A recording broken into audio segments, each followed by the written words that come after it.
I'm Jennifer Balak with Kindred Place, back with my friend David Quarles for Mental Health Month. May is Mental Health Month. We're back in our Mindfulness series, and today we're going to talk about self-care on a budget.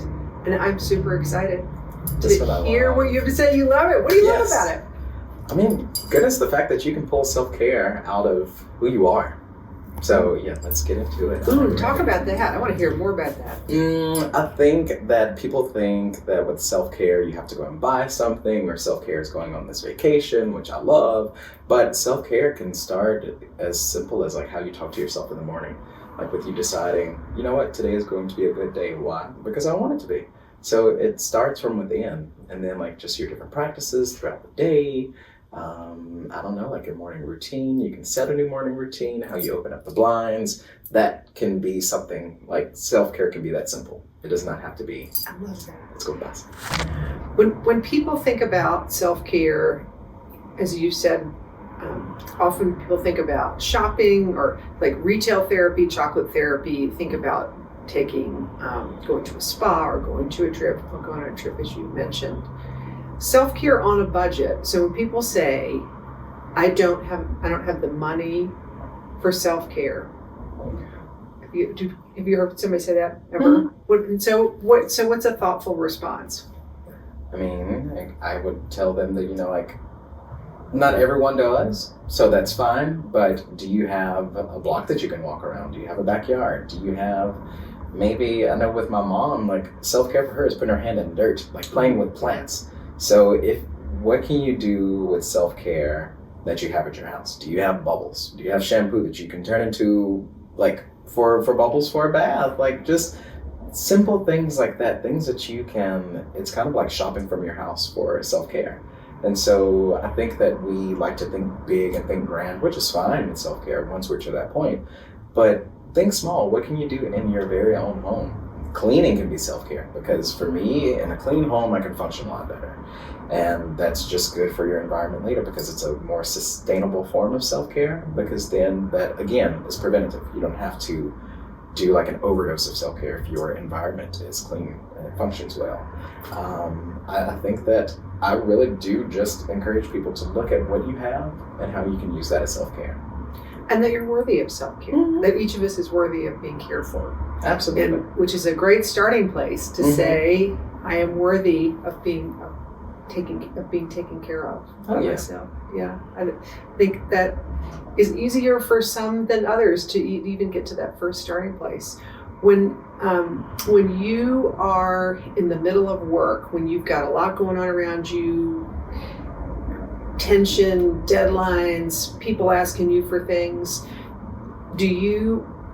how do you take care of yourself in that moment? How do you take care of yourself in the middle of chaos? I would say it is just, I've said it before, like, let me stop, let me take a moment, let me go take a walk, even if it's around, and she will tell me that too, like, just take a walk around your backyard. And that does help, and something that I need to go, like, or get back to is grounding in the morning, because I'll just go out barefoot with the dewy grass and kind of just sit there for a second, or just stand and look and take in nature. So for me, that definitely helps. When I'm about to short circuit in the middle of the day, let me find outside. Or I know another thing that I do, I get in my car, and I say it's convenient for our city because our expressway is in a loop.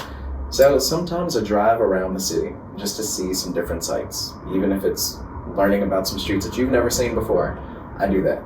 And it's just enough time to myself, calm back down, and then get back to work. Those emails are still going to be there, and they're probably not even paying attention to it. And that way, and then you're present when you come back mm-hmm. into that moment. You've got a handle on yourself, which makes you, this is how I feel about it, it makes me feel better at responding to or taking care of the things that are around me. Mm-hmm. I've taken a minute to get a grip on myself. Brene Brown talks about the difference between stress and overwhelm, and that she tells great stories about when she worked in a restaurant and the cue that they would have when you're done and you're out and you have to just go outside and sit in your car for 15 or 20 minutes and gather yourself back together, do absolutely nothing. And I think that is a great form of self-care once you learn to recognize that, to mm-hmm. just be still and quiet and let things go so that you can come back to yourself. I like that. Yeah, it's quick. And the greatest part is that it doesn't cost anything. Mm-hmm. It is not always accessible for folks at work to take 15 or 20 minutes out, but when you're separating your work from going home or being at home in a place, to just take even 60 seconds. We used to pass out minute timers. So just take a minute, just 60 seconds of a breath to get your heart rate down and your mind settled and come back. That's self-care. It is. The one thing that I used, especially when I was working corporate or just at work period, and now, is tapping. And so you just go to your pressure points, Mm-hmm. and you do 10 seconds there, 10 seconds here, 10 seconds behind here, and you form this little, I guess it's a path on all of your pressure points. And it feels like it calms down your pulse. And then it's it's okay, it just moves it a little bit. And that has helped so much. It's a way to, and while you're saying that, you just remind yourself it's going to be okay. Look at that. It's going to be all right. It's going to be okay. And yeah.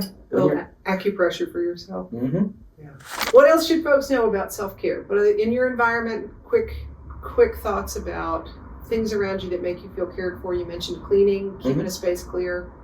I would say too, a mental cleanse. One thing that I do for self-care, and especially within the realm of being an influencer, is a social media cleanse. So on Sundays, I will post my good morning video, I'll pan around my sunroom and then give people a playlist to enjoy on a Sunday. May this, carry your vibes out, and then I'm finished for the day. You take the day off. Yep. I might post me playing with my parents' dog, what I cooked for dinner later. But yeah, it's just something that I need to do. And I also set a timer on my phone about how much I can use social media. So I have a solid hour in the day that I can use it without having to put in a code or without having to give myself 15-minute increments. Mm-hmm. But I use that to, a technological cleanse, but specifically social media, because I think a lot of reasons why, and especially after the pandemic or during that, a lot of our doubts come from what we see people post on their highlights of their life and the comparison of what life is. So if we limit that, we won't need as much self-care that is induced by something that is being shared online that may not be a person's constant pleasure. So that's what I always do. I hope that people will take your words to heart and take self-care seriously and internally decide that we're all worth caring for. Thank you. Great tips. Thank you. Always fun to be with you. Yes. Take good care of yourself. You too. I will do it. Thank you.